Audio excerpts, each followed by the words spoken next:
Hi everyone, and welcome to the BlueHornet webinar, 5 Things Email Marketers Should Do to Prepare for the New Canadian Anti-Spam Law, which is going to affect on July 1st.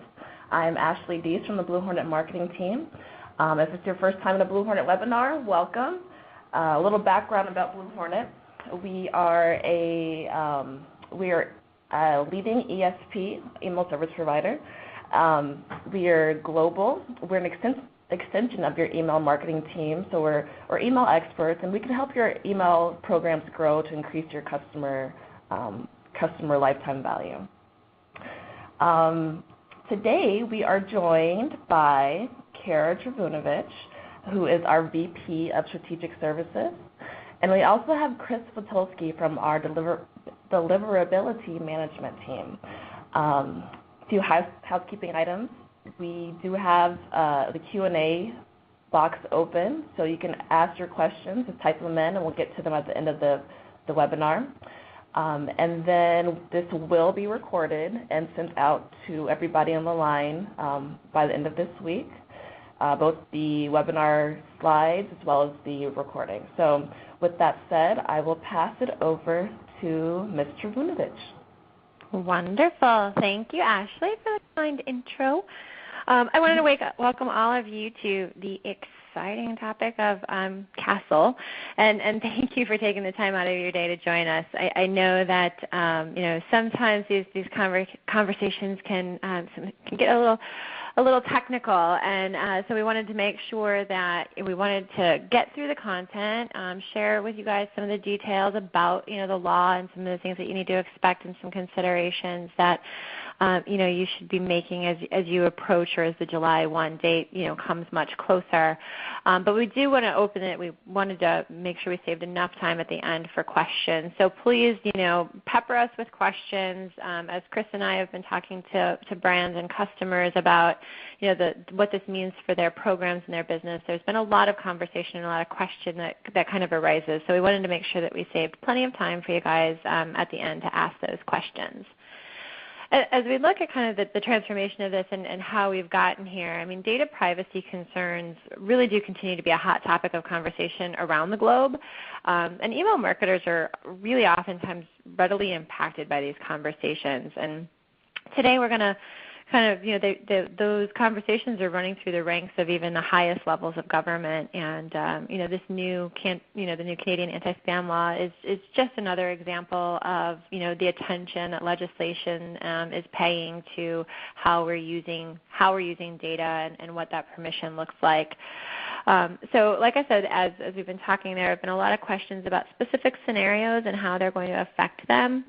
We're going to try and address as much of that today as possible, and like I said, we're going to keep it open for some questions at the end of the content.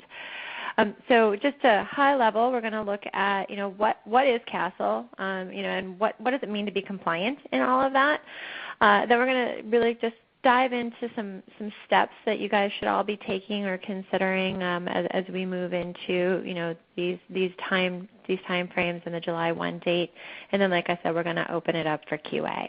So with that, I'm going to hand it over to Chris to take you through the details of the legislation. So Chris, it's all yours. Thanks, Kara. So a little bit of history about CASL. On December 15, 2010, Canadians' new federal anti-spam legislation, better known as CASL, one of the strictest in the world, received what they call royal assent in the Canadian government, which means it's basically passed into law. During that time, from then until now, it's made a lot of changes. It's been roughly about 4 years in the works for them to iron out all of the different details. Was December 4th of 2013 when the federal government finally announced that CASL would actually come largely into force this July 1st of 2014.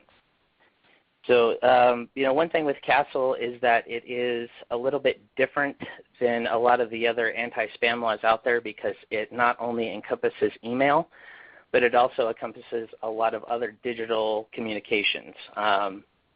There are portions of it that directly affect the way that computer programs interact and accept information.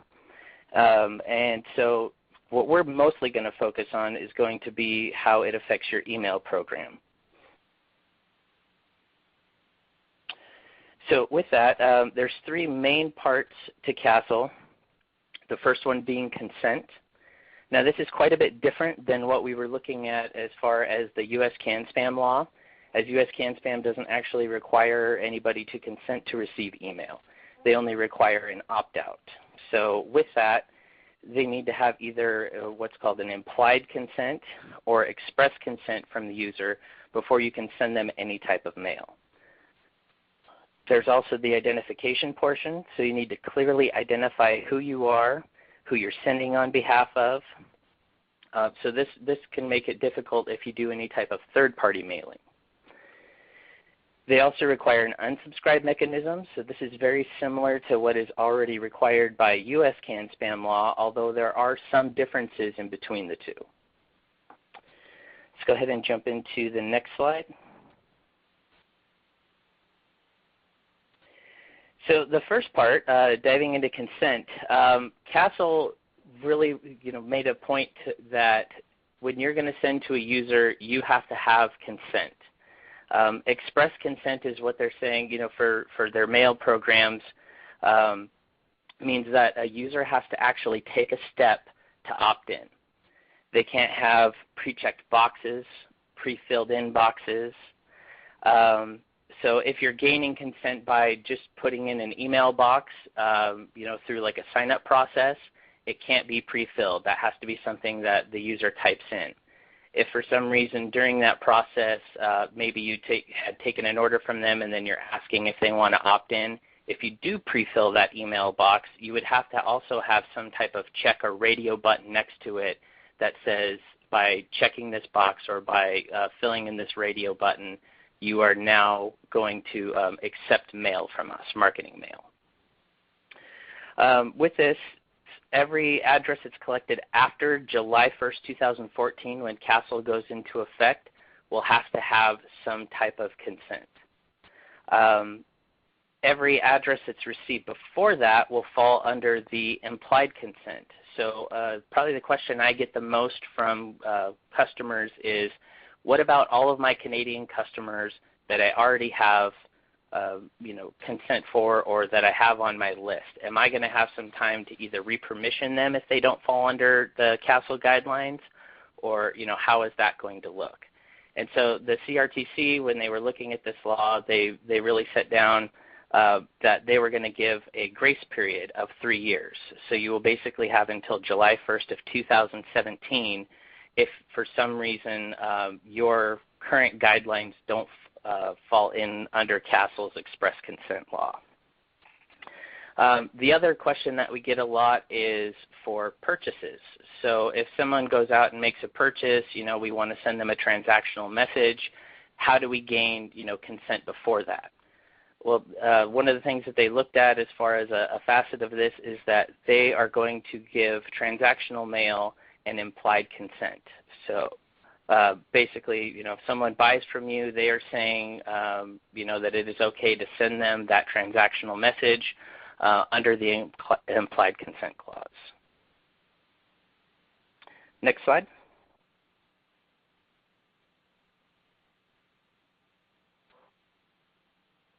So the next portion is going to be identification. So with identification,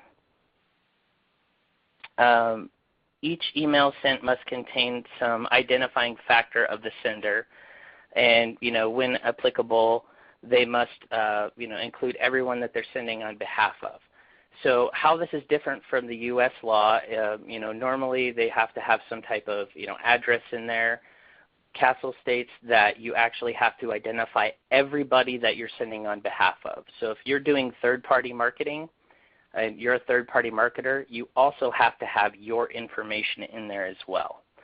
Without that, it's basically not stating everybody that you're sending on behalf of. One question that this raised for a lot of different ESPs is, how do ESPs fall into this? Are they going to have to, are we going to have to list the ESP that's doing the sending for us?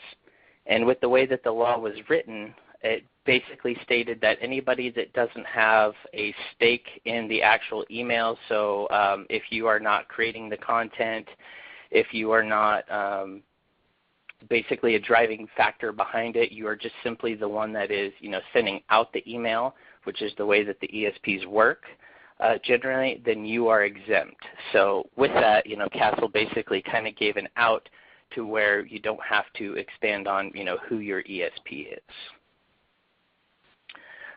So, as mentioned before, if it's sent on behalf of multiple persons, such as affiliates, all of those persons must be identified. So one of the biggest changes is going to be your footer is probably going to be a lot bigger now if you're an affiliate marketer.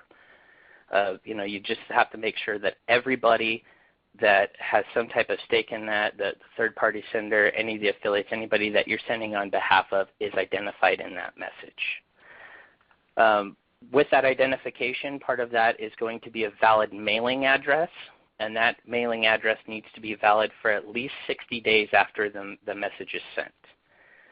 One way that this differs from the American canned spam law, while P.O. boxes are acceptable on canned spam, they're only acceptable if there is a verified address registered with the post office.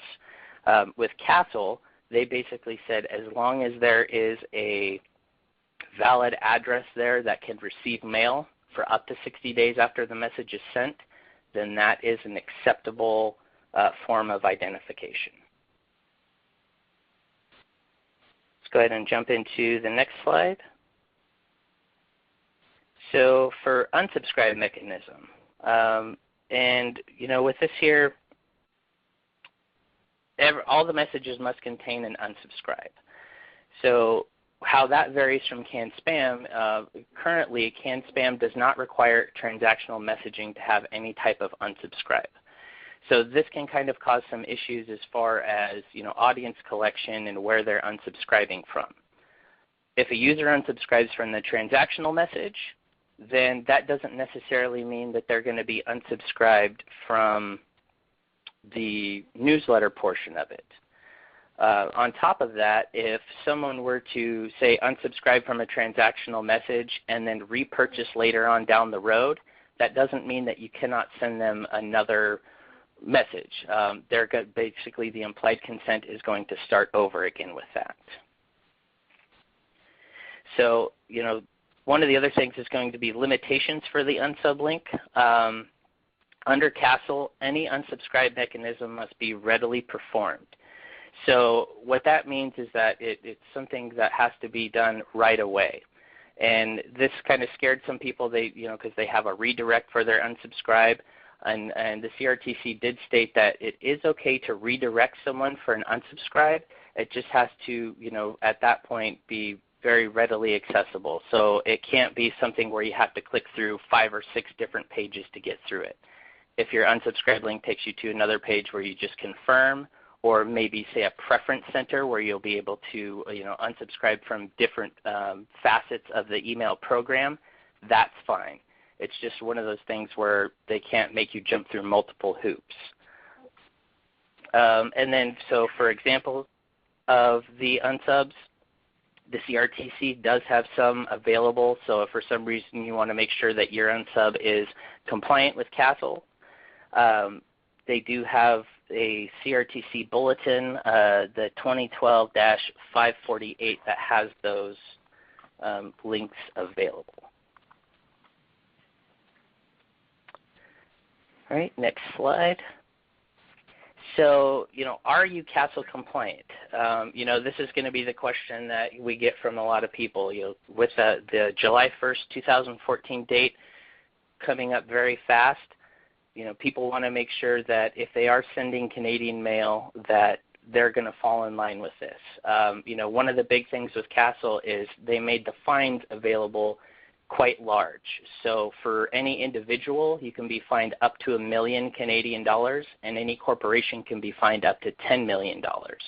So that's part of the reason that it is such a very important factor to get in compliance with CASL. They also do have some rights of individuals to bring their own civil suits but that does not come into effect until after the first 3 years, so July 1st, 2017.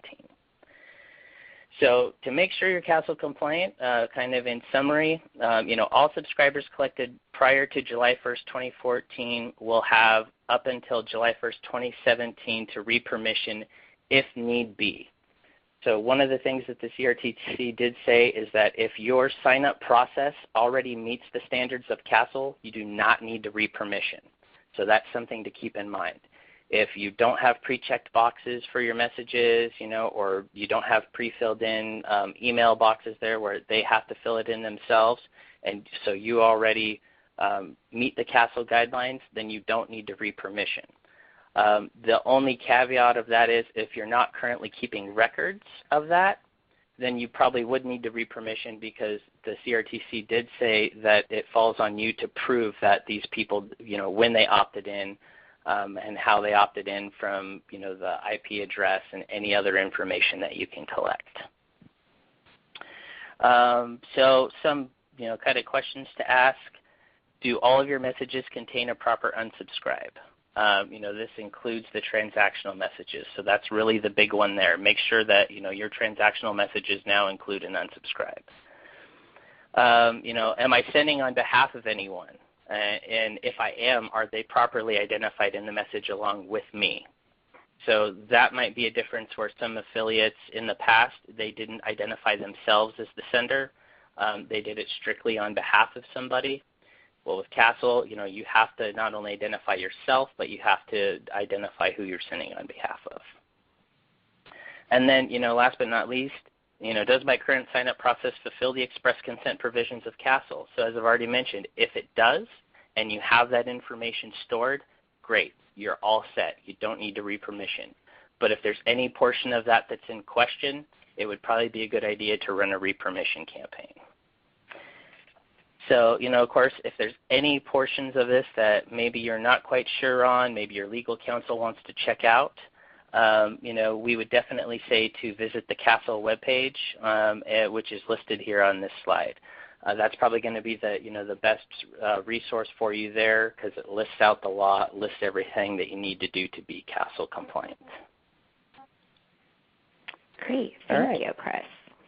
Mm-hmm. All right, so now that we've kind of looked at the what, and so that you guys are all clear too, I mean, there are a number of caveats and provisions inside of this legislation. And there's, I think 20 some odd exempt definitions, and so we really do encourage everybody on the call to take a look at this and to understand where you need to be compliant and whether you do have exemption under certain guidelines and specifications of the law.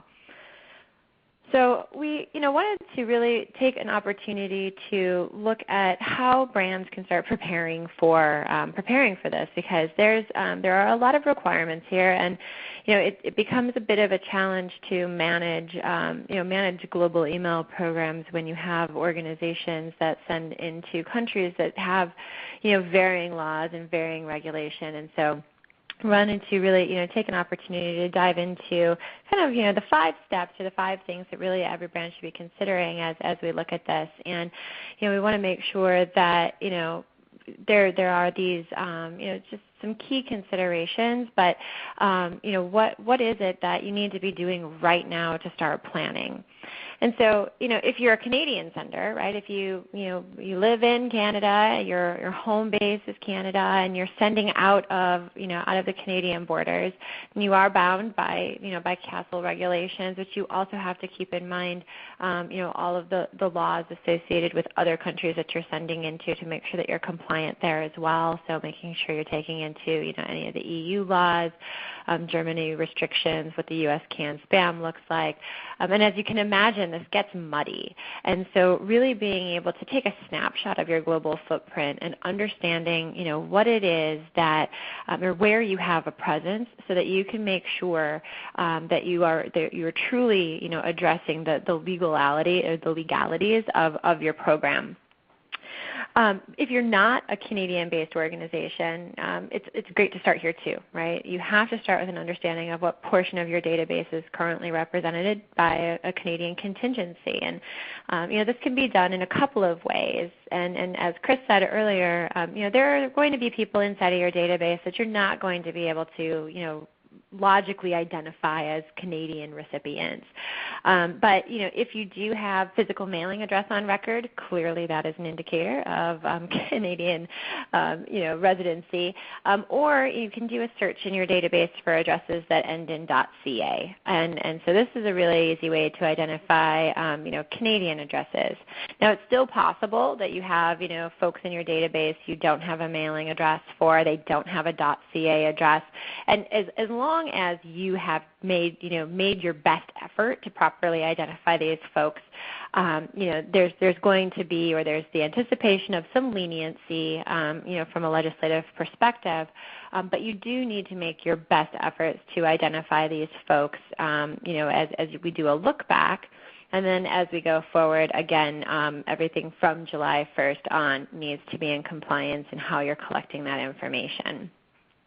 If you don't operate inside of Canada at all, or you have no future plans to, then there really isn't a whole lot more for you to worry about. Or if your program is already in complete compliance, as Chris said, again, you can continue operating as you have. But if you have one subscriber in there that you can identify that has historic representation inside of your database, you need to make sure that you're taking all of these things into consideration. So the next piece of this really is, you have to involve your legal organization. And I know Chris said this a couple times, but the reality is that he and I aren't, we're not lawyers, though we'd love the paychecks of the ones that play them on TV. We don't do that either. So, we have the ability to share with you the interpretations that have been placed in front of us. And how our legal department is interpreting these laws. But you really do need to put the stamp of approval on your approach with your legal department. I've worked with a number of organizations, even just with the CAN spam laws, who have, that you can interpret these things very tightly. Some legal departments are, very comfortable, taking them into consideration in a little more, in a little more loose kind of fashion. But you really do need to make sure that your legal department has been involved in not only the interpretation of the law as it's written, but how it applies to your mailing practices today.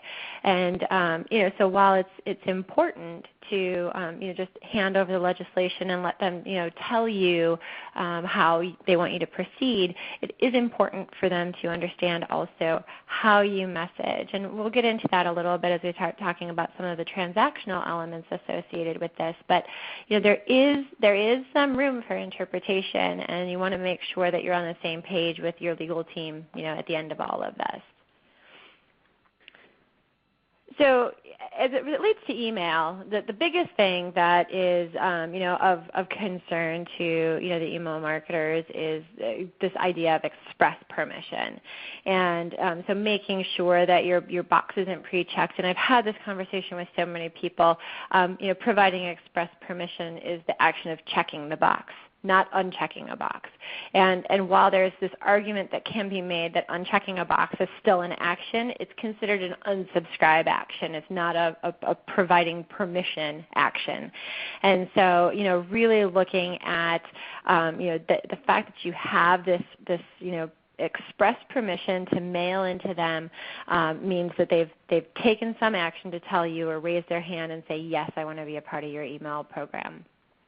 As Chris said earlier too, if your mechanism for collecting email address is simply a form field on your site in the header or footer of your message with a subscribe button, so long as you're not pre-populating an email address in that form field, it's still considered an express permission because they've had to take the action of typing their email address in and hitting the subscribe button. It is important to note in all of this, though, that you do need to have date time stamp on when permission or express permission was received, because the burden of proof on that permission exists with you. And so making sure that you have that time date stamp on there is important. He also touched a little bit on the collection of subscription via transactional communications. There are a lot of brands that I've worked with in the past and work with currently who, again, under CAN-SPAM, U.S. CAN-SPAM laws, leverage the idea of a pre-existing business relationship as a mechanism for a subscribe. That does not fly here. So yes, you have express permission to mail to somebody under CASL relative to that transaction, but you don't have the ability to add them to your email database in perpetuity. So it's important to kind of keep that in mind and look at that. The other piece there too is really looking at, again, to what Chris was talking about, is making sure that you do identify everybody that is relative to that message. And so anybody who has a stake in the communication, you have to identify them, and that's true of affiliates. It's also true of other maybe you do paid ad placement inside of a newsletter. If that brand has a stake or has supplied or provided a piece of content that is represented in there, you do need to provide that contact information inside of the footer of the message. So as Chris said, your footer messages could get very, very long and lengthy here, especially if you represent a number of brands inside of your communication. So it's just something really important to keep in mind, and it's a great idea just to really do an audit of your communications and see where that's applicable. There's a number of brands who do a lot of that type of third-party promotion inside of maybe transactional communications. I see that a lot in the travel industry. Making a hotel confirmation message, and it could have a rental car offer in it, or opportunity for local tickets at a local venue. Those things are going to impact and have to be represented inside of a Canadian mailing contingency. So it's important to definitely keep those things in mind. So there's a lot of talk about the repermissioning campaign, and to be realistic about this, it's not a foreign idea right now. I mean, a lot of brands actually do leverage repermissioning campaigns just as a way to address their inactive audience or unengaged group of people. So it isn't necessarily an awful thing to reach back out to your subscriber base, and let's be very realistic. What happens between now and 2017 when the requirement to have all of the people repermissioned that might not have been permissioned appropriately before? Between now and 2017, there are so many things that are going to change. You might as well just address it, get it out of the way, and keep it timely and posted. You can identify your Canadian subscribers that have been acquired that do not meet the requirements of express permission, or even if they did potentially meet that requirement, you don't have the data to support or prove time date stamp on that express permission. So you can look at really being able to message to these people. I would strongly recommend that as you look at messaging and communicating to this audience of people, that you message in your voice.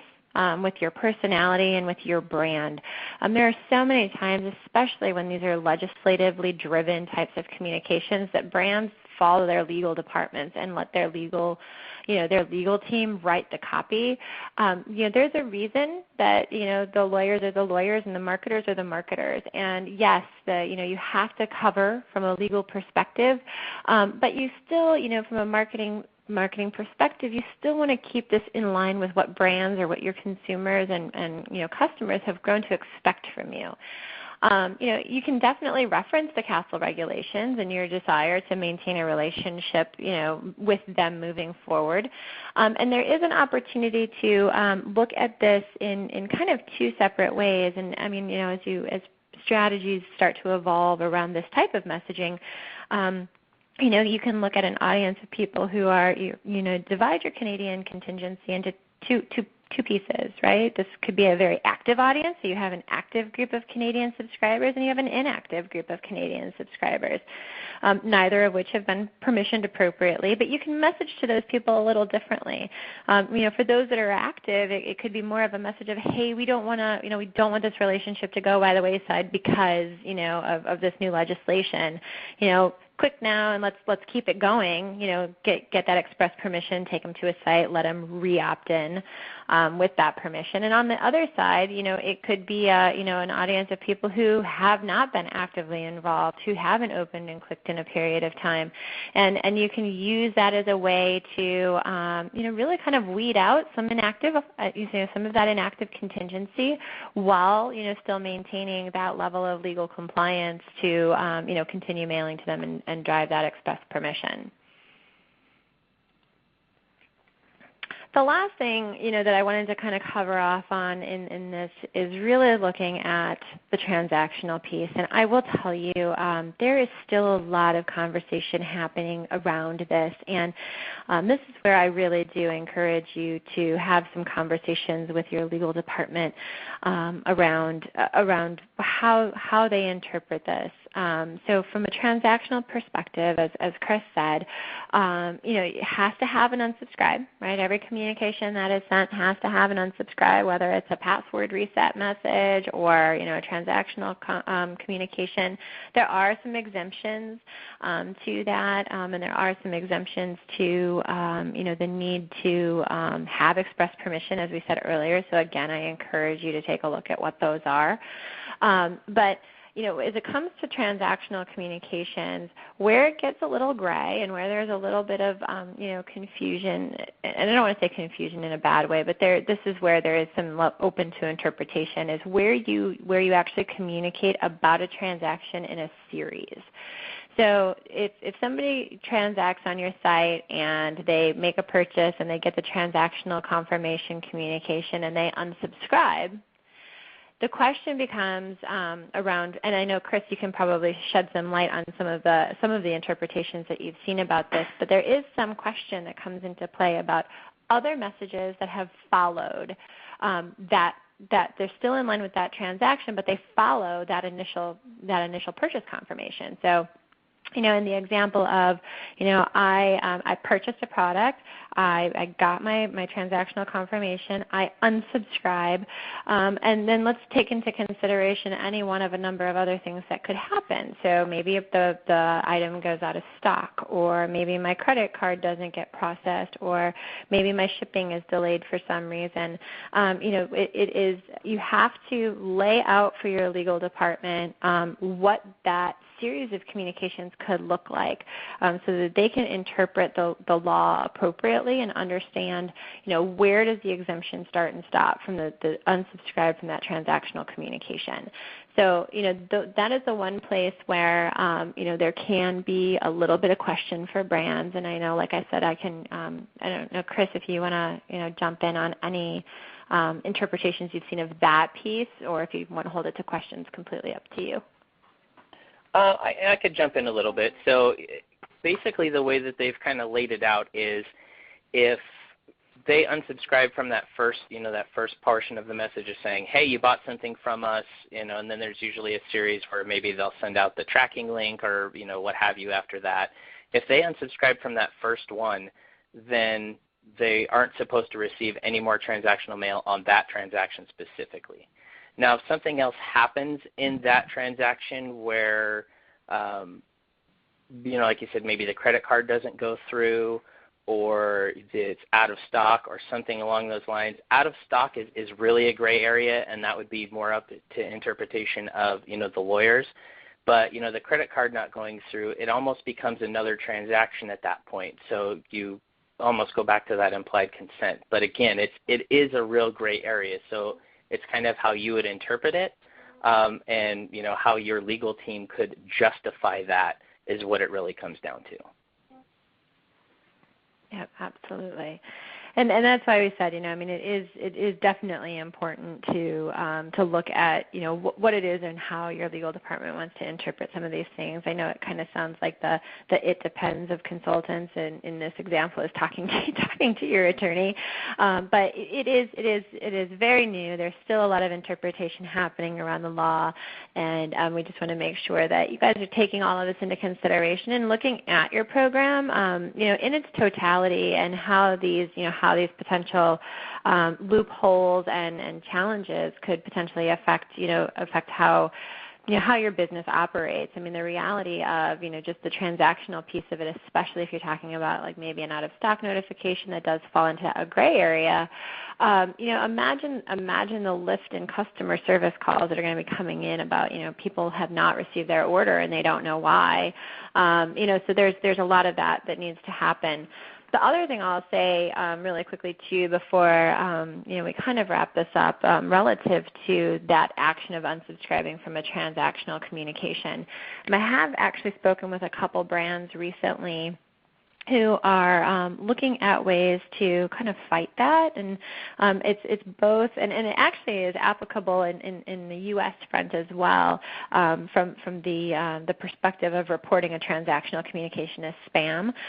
So they're applying this logic that anybody who unsubscribes from a transactional communication or reports a transactional communication as spam as part of a feedback loop process, the next time that subscriber comes to their website and tries to log into their account, they're greeted with a message that says, "Hey, you've recently unsubscribed," or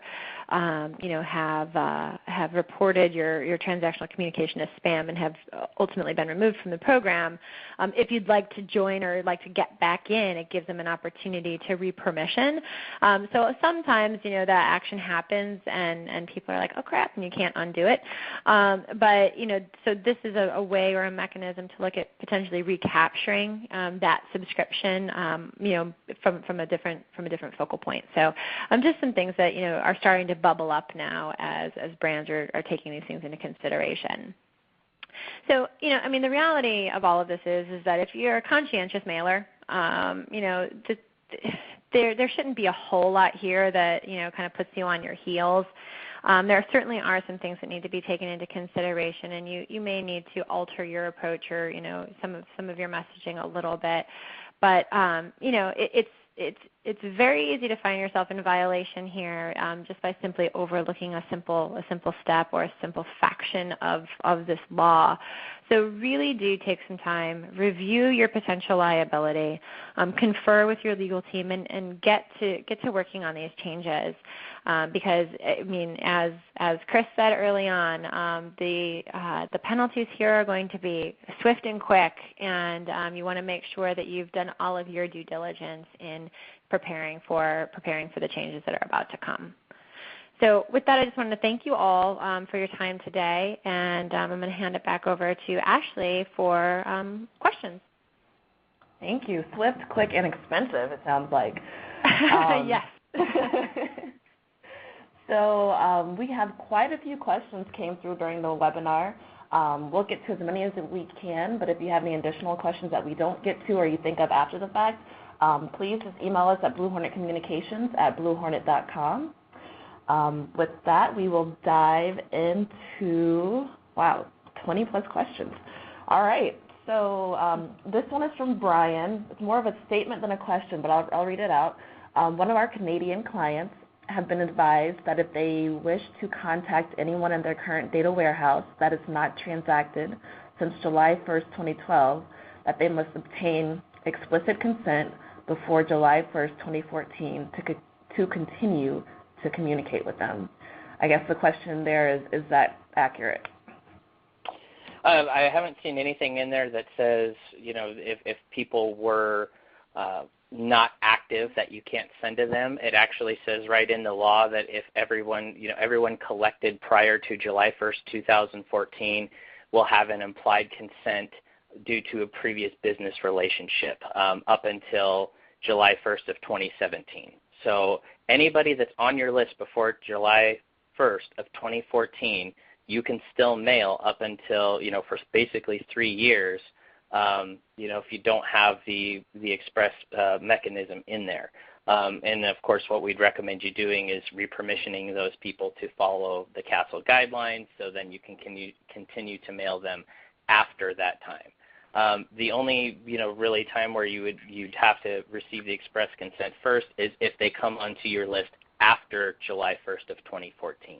Then you would definitely have to have follow under one of the implied consent conditions or have express consent first. Well, thank you. Next question is from Kate. Must the valid mailing address be a Canadian address, or will the address of the corporate headquarters in the U.S. or other countries suffice? Any address where you can receive mail will suffice. So it doesn't have to be Canadian. It can be, a U.S. address. It could be, a European address. As long as you can receive mail there for up to 60 days after you send the message, then it's a good address. Okay. Mona is asking, important question, for professional services from ESPs and other agencies, are we exempt too from having to be identified? Unless you're making money, right?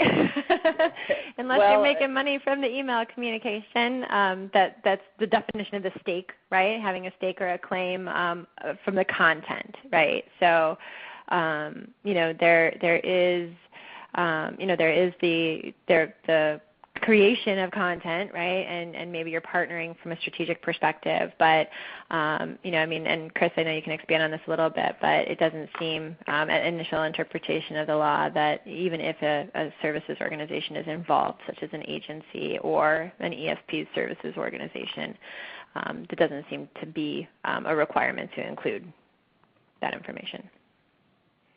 Yeah, so what they're really looking for, at least in my interpretation of the law, is that people that have a stake in the company itself, so the more of the product that you're pushing, and those ESP professional services, while they're kind of a partner in that and they're helping to create the mail, it's not the same. So they're not the actual company that's making the money off of that portion of it. So in my interpretation of it, they're still exempt from having to be listed in there because they don't fall under that guideline. But, again, that would probably be a great question to ask, a lawyer to look over the CASL guidelines specifically. Great. Next question is from Nina. Is it okay to ask consumers to sign in to unsubscribe? So that's a real gray area because you're getting into a portion where you're almost making extra steps for them to have to unsubscribe. That doesn't really seem readily available, especially if for some reason they can't remember their password or they used an old email address so they can't even get, a forgot password email. So, my recommendation would be that asking them to sign in would kind of take out that readily available clause. It's basically making more steps for them to have to do. So having to sign in doesn't seem like it would be in line with CASL. Okay. Next question from Daniel. Does the corporation or individual have to be located inside Canada in order to be fined? No, they definitely don't. Where it kind of becomes a gray area is how can they sort of enforce that going forward. I don't really know what a lot of the laws are as far as them trying to get money or go through the courts or around that feature of it. But you definitely don't have to be in Canada to be fined. Another question from Nina. If you use a supplier to distribute your email, who is liable for non-compliance, the customer or the vendor? It's always going to be the customer. So that's generally going to be, who is going to be responsible for it. If they're doing third-party sends, much like US Can Spam, you're still responsible for it because it's your content that they're sending. So, they might be able to levy something against the vendor as well, but 9 times out of 10 they're going to go after the customer because it's their content that's being sent. Next question. Well, actually, we have 3 variations of the same question. What is the best way to determine what a Canadian subscriber is? Is it just looking at accounts that have .ca, or is there another way to figure that out? So the accounts, of course, the accounts that have .ca, that's going to immediately call out their Canadian subscriber. The other thing is if you have subscriber information as far as address info, that's going to help quite a bit. And one of the things that the CRTC says is that you want to gain as much info about the client as you can. So that way, you'll know if they are a Canadian subscriber or not. In the terms of email addresses like, yahoo.com or gmail.com where a Canadian address is using it, if you don't have that physical address information to know that they're in Canada, then, there's a high possibility that, you'll actually kind of be forgiven if you send to that and don't follow under the CASL because there's no identifying features in there. Where you might get into trouble is if you're sending them goods and you're sending it to a Canadian address, but you're not following CASL. So, that could definitely be a problem. You send it to a Canadian physical address, but they use a gmail.com, so you say, well, it was a gmail.com, but the CRTC can say, yeah, but you mailed them something to their physical address, so you should have known it was Canadian. So, what it really comes down to is there can definitely be an exception if they're using a .com versus a .ca if you don't have any further information, but you should really try and do your due diligence in gaining that information upon sign up. And where that gets tricky for a lot of brands is that, in some situations their email service provider or their underlying email database doesn't necessarily communicate with your e-commerce environment. And so where you might have shipping information inside of an e-commerce environment and you don't have that information readily available inside of your email database. So you are really going to have to, take some time and do some due diligence to make sure that you don't have a mechanism readily available to identify those folks. Perfect. Next question is from Michael. What about time spans for honoring opt-outs? Does CASL emulate canned spam in that one has to process a request within 10 business days and for up to 30 days after the date of send? And Michael says, hi, Kara. Hi, Michael. So they are pretty much the same as canned spam in the 10 business days aspect of it, but they basically require that you honor it for up to 60 days after. So they kind of doubled the other portion of it to 60 days versus 30 days. So you have 10 days to honor the unsubscribe, but you have to keep your unsubscribe link and a valid mailing address for up to 60 days. Cool.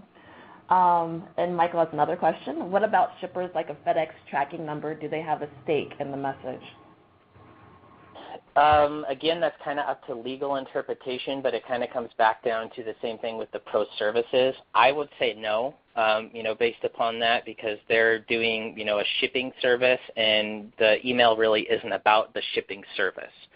So I would say no, but that would be something that you definitely want to check out with your legal counsel. Okay. Next question is from, I think it's Patty. What about at trade shows where people leave a business card or write their name on a list?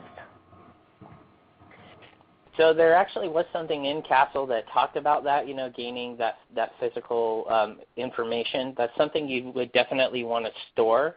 If they're leaving their business card specifically saying, I want to receive your email, here's my business card, then you could do that. If they're just leaving their business card for, something else, like maybe you had a drawing or something like that, and then you try and, email out, that's not going to work. But again, what it really comes down to is the record keeping. So you would probably want to, scan those lists or scan those business cards in there. I would have somebody sign their name on an actual list that says, I want to receive your emails, print and sign their name and then their email address, and keep that, because you're going to need that information if the CRTC were to ever try and come after you.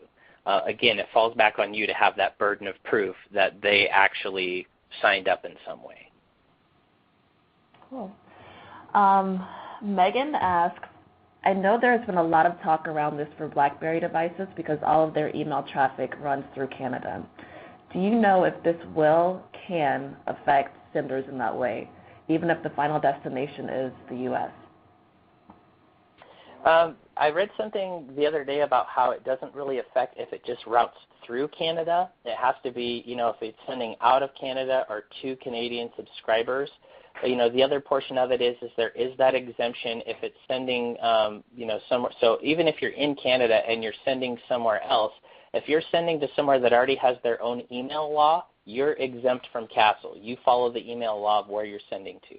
So, for example, if a Canadian subscriber, a Canadian company is emailing exclusively to U.S. customers, then they don't have to follow CASL because they are emailing to the U.S. The U.S. has their own canned spam law. Now, if that same customer or that same Canadian customer is also mailing a Canadian database, then they have to follow CASL for the Canadian database but not the U.S. users. So anywhere that already has their own, canned spam or email law is basically exempt from CASL. Cool. Let's see. Brittany is asking, how can we gain express consent? Do you have some real-life examples? So, we don't have, from a repermissioning perspective, there isn't, people are really just starting to go about doing this as it relates to the CASL laws. There are plenty of repermissioning campaigns out there from an email perspective that exist from a reactivation perspective and trying to, get people to reengage and re-opt into their program. Express permission is obtained through, like we said, taking an action. So if you go to any website that has a form field and a submit button, and you can type in your email address and hit submit, if you can physically check a box that says, yes, I want to receive, email from this brand, and you can hit subscribe or okay, those types of things are considered, express permission. I don't know, Chris, if you have specific examples that you've seen recently.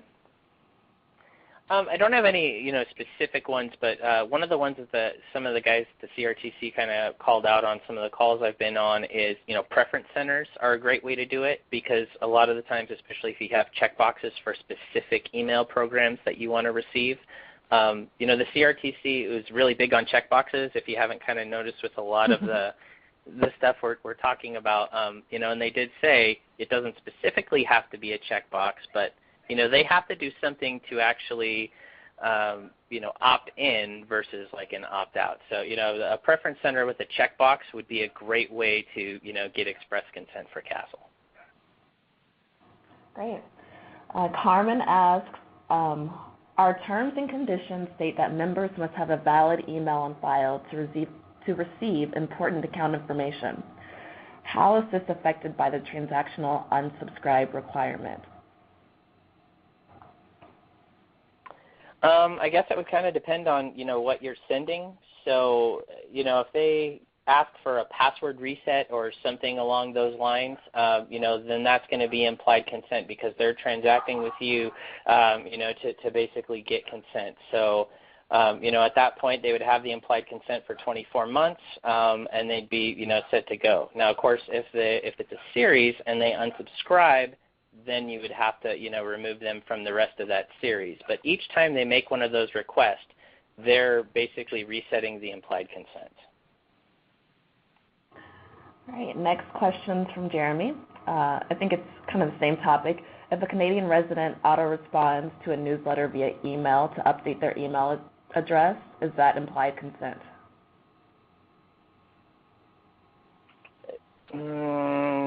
I would probably say no if it's an auto response. So I don't know if I quite, understand the question. Is it just like the autoresponder is just sending it back saying, here's my new email address? Then, if they're not saying, here's my new email address so you can send me specific campaigns, then I would say no. If it just says, here's my new email address, then that's not, it's not giving express consent to email them newsletters. Okay. And Jeremy, if you want to either type in the Q&A box to expound upon your question, or if you want to email us at bluehornetcommunications@bluehornet.com with more details, we'll be sure to answer your question. We have time for a couple more questions from Martha. When there are multiple affiliates or third parties, such as the example of a hotel confirmation also having a rental car offer, Does the email address need to have valid express consent with both the hotel and the rental car company? I would say yes. If you're sending out multiple, newsletters there, but then again, it kind of depends on what the newsletter is that they signed up for. So if they go to an affiliate marketer, and this affiliate marketer says, I'm going to send you mail based on, hotel stuff, car rentals, just travel in general, then, they already have the express consent to send them that. It just has to be every affiliate that they have in there would have to be placed in the footer. If they just have, consent from like maybe the hotel because they're a hotel customer and then, this other rental car company wants to send them something, the rental car company would have to have, would have to gain express consent first. They could do a referral based upon, an existing business relationship. But, then again, that's kind of another one of those gray areas that would probably be, better answered by, your lawyer or your counsel. And if it's just, so if it's just like a cross-sell opportunity inside of a communication, though, Chris, you're just saying that you would need to put the rental car company's information in the footer, right, as far as contact information goes. Right, yeah. Yeah. Cool. And then final question from Michael. He says, so individuals can't bring suit until 2017. What about the organizations that can bring suit as of 7/1/14? Is it just ISPs, or can cottage industry law firms do so as well? That I'm not really sure on based upon the law and kind of what they've said there. They said that civil actions, personal civil actions aren't until 2017. So I would assume that cottage industry law firms would be, under that. But, again, that's probably something that you would need to talk to your legal counsel about. All right, and I think we're coming to the top of the hour. I want to thank you, Chris and Kara, for joining us today. And thank you to everybody out there for listening to our webinar. And we will be sending the recording, like I mentioned, by the end of this week. So have a great rest of your week, and we will see you next time. Thank you.